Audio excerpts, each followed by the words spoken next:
Desperately Seeking Closure is the 8th episode of the 5th season of Frasier. This is directed by Pamela Fryman, and as always, there will be spoilers from now as I go through the episode and share some thoughts. And I think this is a really good episode for multiple reasons, and as I said, there will be spoilers. I think one of the main reasons I like this is not just because of how they handled the topic, but also because I don't really like Samantha as a character very much. I think she's a well-written character.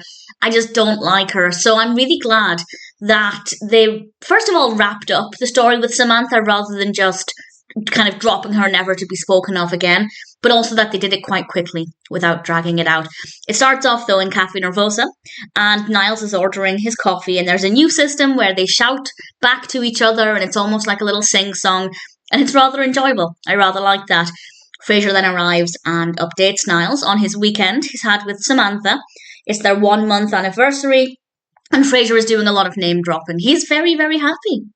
He's then in the restaurant with Samantha, and Samantha ends him with him.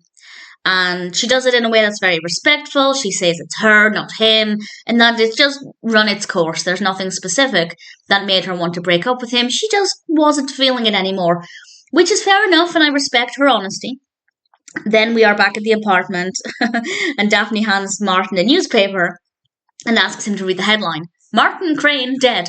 It's another Martin Crane, of course, and obviously, and Martin reads it, and he's had all of these achievements, and that must feel really strange if you're reading, first of all, somebody else's obituary with your name, but also somebody else with your name achieving, in Martin's eyes, more than he did. That must feel very strange. Frasier then comes in with some pastries. He's dressed very casually. Daphne hands him the photos from the weekend.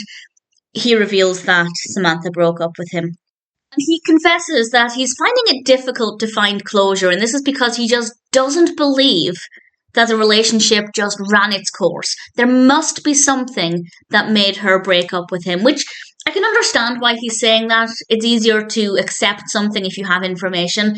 But at the same time, I did genuinely believe Samantha that it had just run its course. And he goes to talk with her, and she brushes him off, walks away, and he genuinely looks wounded. He looks really, really upset, and that's obviously horrible to see. So he then asks the others, Martin, Daphne, Niles, and Roz, to explain what it could have been. Why would he have pushed her away? And they start to fire things off, and obviously that's a lot to take. And apparently, well, he confesses to leaving some very needy answer machine messages. This was very funny. We get to hear them. He hacks into her system and he plays the messages, and yeah, he sounds kind of unhinged. Very funny, but not his finest moment. He erases the messages, and he realizes he also erased a message from somebody else on her answer machine. So he decides to go down to the restaurant and tell her. I feel like this part of the episode felt a little bit forced, it felt a little bit unbelievable, and it also wasn't as suspenseful as I would have liked, because he basically went from, oh no, I erased a message, now I need to tell her what I did, to then just the problem solved straight away. And I think we could have had a little bit more suspense there. We could have held on to it a little bit longer, because it kind of just didn't develop in a way that I think was particularly exciting. The last scene kind of just felt a little bit flat. He goes to the restaurant where she is yet again, and before he's able to explain anything, she says that she heard the messages. She'd listened to them earlier. And I'm not saying I wanted to have an awkward, embarrassing moment where Frasier had to explain things, but it felt like a bit of a cop-out. It felt like an easy way to get over that, and it just felt like a little bit cheap. But nevertheless, this is what happens. And then she says she was wrong. She shouldn't have broken up with him. And she felt this way basically because, well, he'd been chasing after her. And in there is that she hadn't decided she was actually in love with him or felt like she could be in love with him. I think she liked somebody chasing after her. I think she liked the feeling of somebody basically begging for another chance, groveling to be in a relationship with her. I think that's what she liked, not Frasier himself. Maybe I'm reading too much into it, but that's certainly my opinion.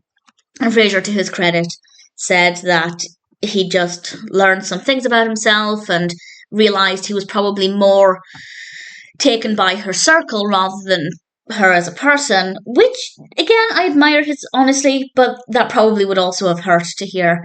And he actually ends up bumping into Lesley Stahl again, and he's rather happy about that. And Samantha's not happy that he's happy, and it's a really bizarre moment that's kind of not badly done necessarily, but it wasn't interesting. I don't really love how that scene played out. I am glad that Frasier didn't just jump into the relationship again after she said she wanted him back. As I said, I don't believe she wanted him back for the right reasons. So I'm glad about that. But in general, that's not necessarily how I wanted things to go. We then end with Martin in front of the TV and Daphne playing with it from behind him, which was a nice, fun way to end things. It's not a bad episode. It's definitely a personal favourite, but I definitely think it raises some interesting points about why a person might be in a relationship. Do they feel the way they really feel? Because it was Niles, I don't know if I mentioned this, but it was Niles who kind of made Frasier realise that he maybe wasn't in love with her. He was in love with her lifestyle. I think I completely glossed over that point, so my apologies for that. And I think that that's a really important point. Frasier wasn't with her intentionally for the connections, but at the same time, I think that was definitely an eye-opening moment for Frasier. And I think it made a lot of sense. So, in general, definitely not a bad episode at all. And I'm glad that's the end of Samantha because I didn't care for her very much. But at the same time, these episodes weren't too bad. And while I don't completely love the direction this one took, I'd say it's still pretty decent.